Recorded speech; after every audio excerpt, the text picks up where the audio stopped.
guys, so it is February 22nd, and today we are going to be feeding the ball python collection, and we are going to also be feeding our miscellaneous colubrids, hognose and a corn snake. I don't know exactly how much of this you guys are going to get to actually see, depends on the battery of our camera. My name's Amanda, and my wonderful camera guy is Sam. So I think we're going to start out with the feeding of the adults because those rats are ready to go, and then we'll move on to the babies and we'll show you guys who's for sale and who's bred and what we're going to be expecting this season, and we'll pick back up with the random snakes. Alright, let's get started. Okay. So we're feeding our Chocolate Blast Rolo. She's not quite up to breeding size yet, but we're hoping that she'll be ready to go this coming season. She's a little bit of a picky feeder. She's really particular about temperature because her previous breeder fed her live, and so she's a little picky about temperature, but usually if we leave it in there, she'll take it. We've just been trying to encourage her to strike recently, just because we want to get a little bit more in the way of feeding behavior out of her. But we know that if we leave it, she takes it, so we're not too concerned about her eating. She's been pretty consistent so far. And we usually give her, what would you say, a small medium? Yeah. Yeah, we usually give her a small medium rat just because it's easier to ensure that she's getting all the nutrients that she needs and we're not scaring her with a large food item. So Carl is our male pied, and he is just a tank when it comes to eating.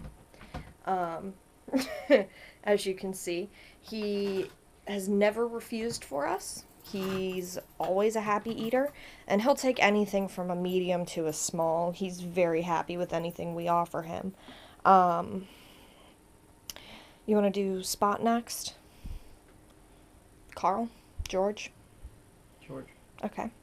George is our spider. Now I really want to take a moment here to talk about the spider wobble. There's been a lot on Tumblr recently about spiders and their wobble, and I really want to take this moment because George has a very bad wobble. He didn't come from any major breeder. He didn't come from anyone who would have any qualms about breeding a bad wobble snake as long as the pattern was good. Now, George isn't part of our breeding program, so I want you guys to understand that he is just a pet. He's not someone we are going to breed, and we take pains to make sure that he eats fairly consistently. And we have to be very careful with feeding him. Because of the wobble, he has this tendency to shoot wide, as we like to say. He's not good at aim, so we really have to make sure that we work with him, because you can see the corkscrew that he gets himself into. And the more excited he gets, the more likely he is to miss, and so you really have to make sure. Good boy, George. Good boy. Good boy. Don't ever touch a snake when you're feeding it. It's not a good idea, but with George, it's just always such a win when we get him to eat. So we give him some loves. And he takes smalls. He doesn't look like he'd be thick enough to take smalls, but it's a better idea for us to give him something bigger because it gives him a bigger target to aim at. Just because that way we know that he's going to be working on it. Now we're going to go into the two snakes that I like to refer to as our princesses. Dot is a super pastel lesser. I'm going to just come up and show you guys. She's been hiding out in her hide recently, just because she's a bit of a... why don't you do this guy? Because I think he's smaller than the other two.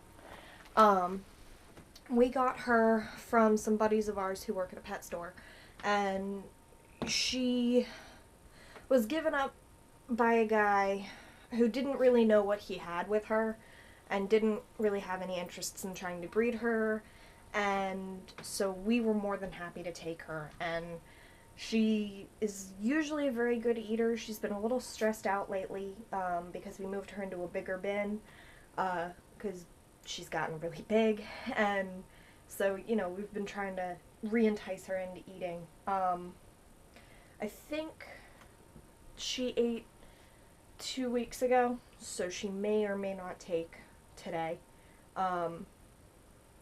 she's usually pretty good about that sort of stuff. So let's see what we can get out of her today.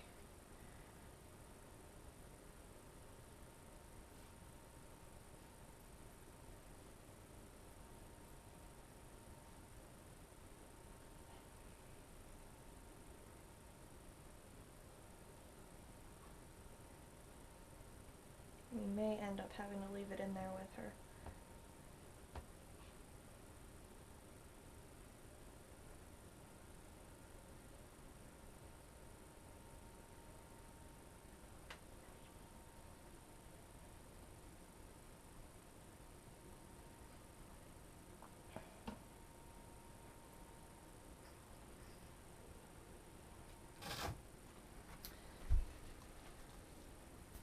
Now, our other princess is just a regular old lesser, and her name is Spot.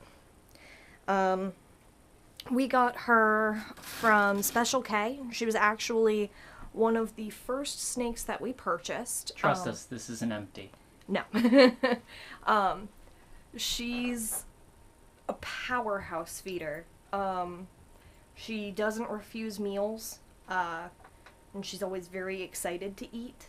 It's just a matter of she has this tendency to curl up under her paper towels, and so you just have to make sure that you find her head, because otherwise you get into some trouble with her, because she'll have this tendency to not realize you're trying to offer her food. Oh, here she comes.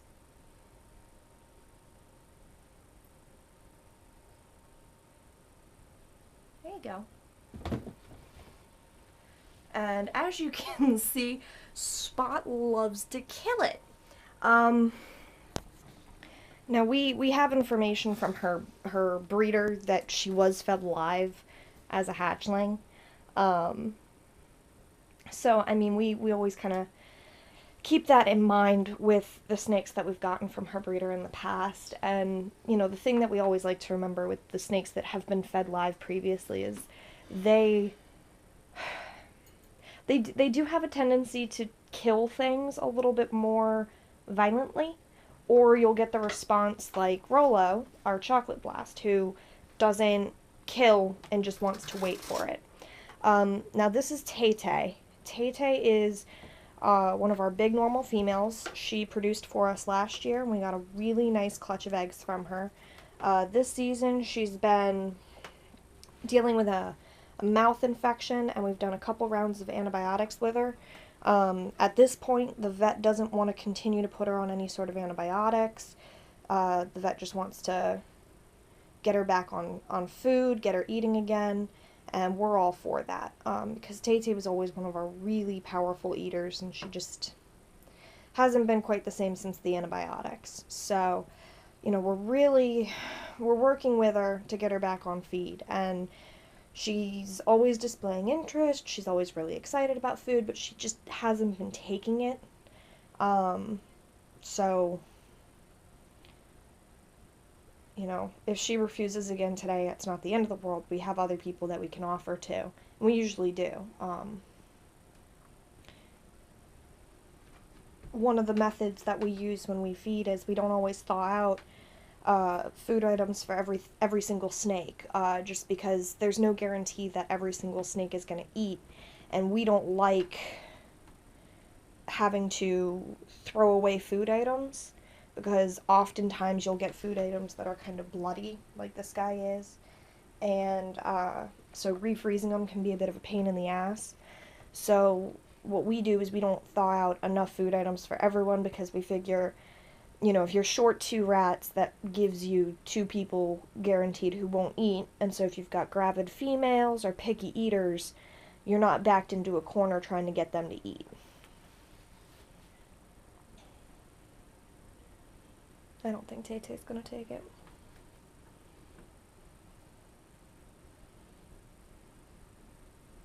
If you want to try leaving it in there with her. Okay. So the next snake we're going to try to feed is Mrs. Cuddles. Mrs. Cuddles has kind of an interesting story. She was actually a rescue from our local humane society, who gave us a call because they had gotten 2 ball pythons in, and they didn't quite know how to deal with them. They didn't quite know how to feed them or what temperatures they needed to be kept at or anything like that. So the one ball python, by the time we got there, it was pretty much decided the snake wasn't going to do well. So we took Mrs. Cuddles in, and part of the reason we took her in is because she's a morph. She's not a normal. The question is just, what is she? So we bred her this year, and we're hoping to prove her out. You okay? Yeah, just jammed my finger. Yeah. We use these straight hemostats. They're 18-inch hemostats. Yeah, we use 18-inch hemostats for all of the snakes in our adult rack, just because it allows us to get some nice distance. They're the same hemostats that we use with our baby retic right now. The only trick with them is, if you're not careful, you really do run the risk of pinching yourself, and she jammed a mark in my hand. Well, yeah, she hits things like a train, so who are we going to offer to next? Mabani? Or Munjumbe? Mabani, because Munjumbe ate last time, Mabani didn't. Okay. So Mabani is another fun story. We got her off of a Craigslist ad, and you can see she's a bit of a monster. She actually is over 2,000 grams, and is the biggest of all our snakes, which is why she's at the bottom of the rack here. She also bred this year, so we're hoping to get something out of her because she is so big. We're really excited to see if, we can get a bigger clutch out of her. But the reality of it is you never know. And she's been thermoregulating to keep herself cooler. So we're running with the theory that she's not quite ready to ovulate as of yet. So we'll go ahead and we'll offer to Munjumbe next. Rolo. She's investigating it. She hasn't touched it yet, but she usually doesn't touch it until we leave the room. So Munjumbe is actually Tay-Tay's twin sister. And that's the kind of feeding response that we get out of her. And that's the kind of feeding response we used to get out of Tay-Tay. Yeah, Dot still hasn't eaten. You want to offer to Spats or Kirk? I'm going to try one more time. Okay.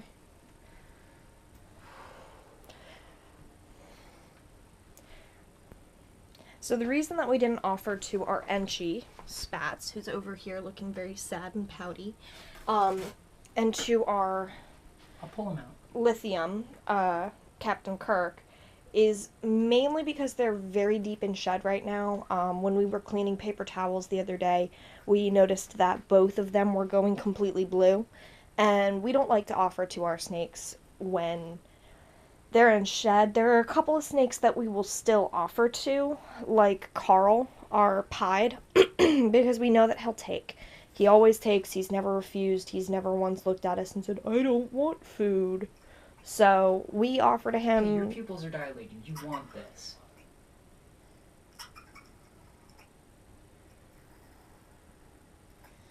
So we're trying to go, I guess, we're going to piss the snake off to the point that she bites it. Hey, you're lost, douchebag. So who would you like to offer that to? Kirk or Spats? Or do you want to pull out Mr. Snuggles and see if we can't get him to eat? Spats will probably take it. Yeah.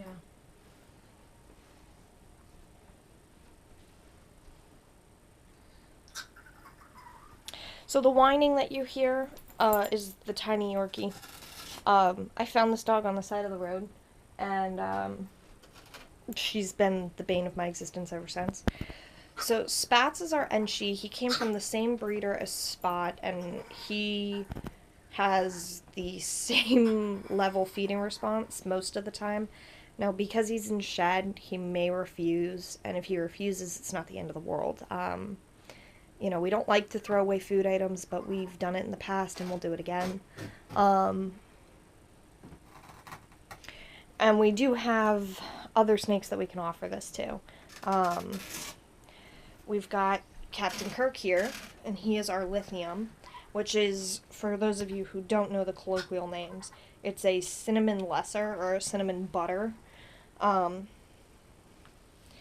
I mean, you can see he's very deep in shed, and so he's probably just going to refuse.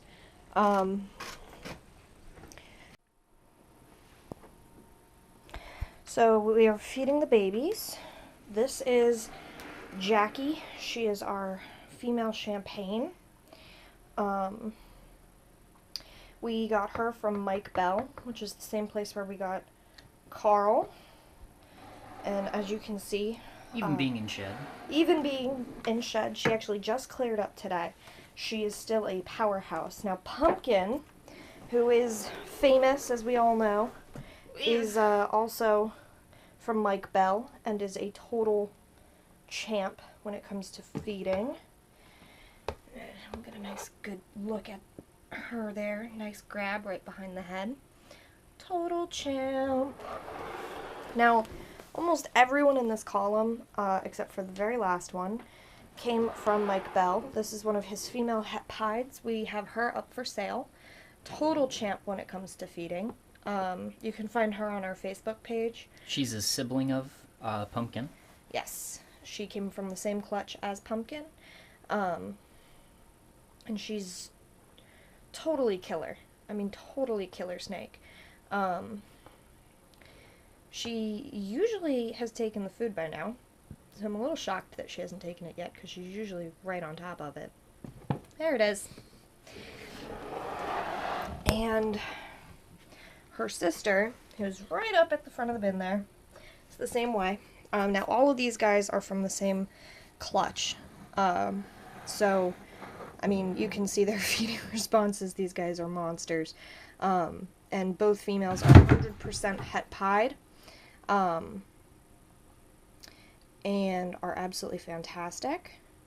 Beautiful guys, amazing feeders, very chill when it comes to temperament. And what just fell was the other feeders we have waiting for the smaller guys. I thought she gets a fuzzy. She does get a fuzzy, you're right. But either way. This is our female Cinnamon, who we got from Ben Siegel in an auction. We have her up for sale. She's been a little finicky as far as a feeder, but we finally got her over onto Frozen Thaw, thank God. And she's been taking it like a champ ever since. Next up is the Black Pastel, who came from the same auction as the Cinnamon, and he is a crazy feeder, unlike the Cinnamon, which you can see, he just kills it, and he's an almost perfect example of a Black Pastel from what we've seen. Next up is our female Het Clown.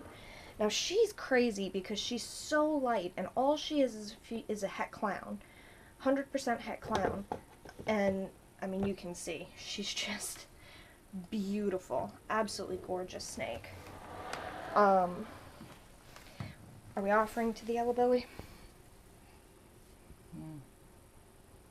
Not yet. Milk, give me the notebook. Yeah, sure. So one of the easiest ways we have found in keeping track of feeding days when you have such a large collection is you write down everyone that you have, and you write down what they're taking, what they took at the last feeding, and what you think they should be taking. So if you're going to move them up, you'll note that. It just helps us keep track of who's getting what. So, for example, we know that the Mocha, who is also for sale, he has been taking pups recently, which is fantastic. He's also a Ben Siegel snake, and he was also a fussy eater for us, and as you can see, that's no longer an issue. He loves Frozen Thaw pups. He doesn't want Frozen Thaw fuzzies. He refuses them, which I find interesting. He only wants pups. Now this is our Pride and Joy, Joss. He's our male male firefly, and he came from the same guy we got Dot from. And that's the kind of response we're looking for from Dot. And as you can see, Joss is crazy with it. He's such a powerful feeder. And this is Fairy. She is a citrus pastel. And we got her from just a guy at a reptile show. She's actually my sister's snake. We moved her in here for feeding just because it's easier to have everyone in one setting. And then, you know, it just makes everything go a little quicker. And then she went into shed, which is why she's still in here. So next up are the guys who are getting fuzzies. I think Sam is going to go help Melissa get the hognose set up, and I'm going to get the fuzzies all set up. And what Sam's doing right now is he's marking the bins that are getting the fuzzies. There should be 4 in the rack, because Zed is getting a fuzzy. Yeah? Okay. So you guys can watch me get the fuzzies set up while Sam goes and takes care of that. So what we do is we just take Ziploc bags of the feeders and we set them up so that we have a tray so that everything is organized and everyone's food is set up and ready to go. It makes the whole system go a little bit faster. The only thing that you kind of have to keep an eye on with it is if you have a super small food item in a bag with bigger food items, you kind of have to keep an eye on it, because what can sometimes happen is instead of thawing, what you'll get is cooking. And so in this case, we have fuzzy rats and a mouse pinky, and we really have to be careful when we do this sort of stuff because there's a tendency to kind of cook the pinky. Now the snake that we're feeding the pinky to is my sister's hognose, and he's been a little finicky lately, and so we're feeding him a slightly more well done pinky because it makes it a little bit more aromatic, in the hopes that he's going to take it this time when he hasn't in the past. We're also going to be feeding my corn snake and the last of the babies. So I think we're going to go ahead and go through the ball pythons. Here's Jingle. He is a albino male hognose, tiny little baby, and I'm sure everyone knows, you know, hognoses, people say all the time, they're fussy feeders, or, you know, they're difficult to keep eating. And the thing that I want to say is, you know, yes, we've had difficulties with Jingle, but it's not something that has been shockingly difficult or too much for us to handle, and we really have extensive experience just with ball pythons. We have experience with other things. It's not like we just keep ball pythons. We do keep other things, but we, you know, we've been able to handle this hognose fairly effectively. He is going on a bit of a hunger strike right now, but like I said, it's nothing that, you know, it's nerve-wracking for a new keeper, like my sister, but if you have people that you know you can go to who will help you to deal with it like we do, it's really nothing that we can't deal with. So I think we're just going to go ahead and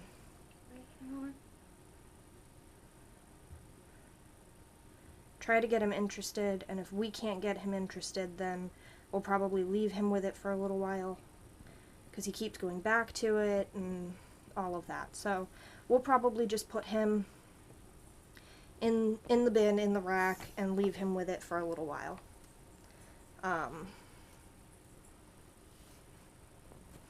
Because, you know, the trick with hognoses that we've figured out is you do have to be sort of careful because they can get stressed out a lot quicker than, say, the ball pythons do. when it comes to feeding. So we'll just leave him for a little while and come back to him.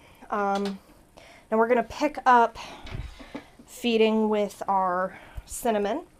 Now, like I was saying, we call her Ginger Snap. Ginger shit. Ginger Snap. She, like I said, been a fussy feeder, but now she's been on a roll here with the frozen And of course, thaw. now that you said that, she's gonna make a liar out of us. And she went, and she was a good girl. You have to be careful a lot of the time when you're feeding snakes that have been picky eaters. You don't want to come on too aggressively, because you have a potential to scare them away from the food item. Now this is Lance. He's actually one of the babies we produced last year, and we hung on to him because he's very pretty, and I made an executive decision that I want to try to breed him back to his mom and just kind of see what comes from it. Oh, you got it. And we've had Good boy. We've had some interesting stuff with this guy. He he keeps going back and forth on whether he wants to be a regular feeder or not, and we've had a lot more success since we've gotten him over onto the rats. When we were feeding him mice as a baby, he wasn't too consistent of a feeder for us, but he's been a lot better now that we've been able to move him up to rats. So, oh, it looks like he got the last of it off of his tail. This is our pastel male het clown. He's kind of a funny guy. We have him up for sale as well. As a pair.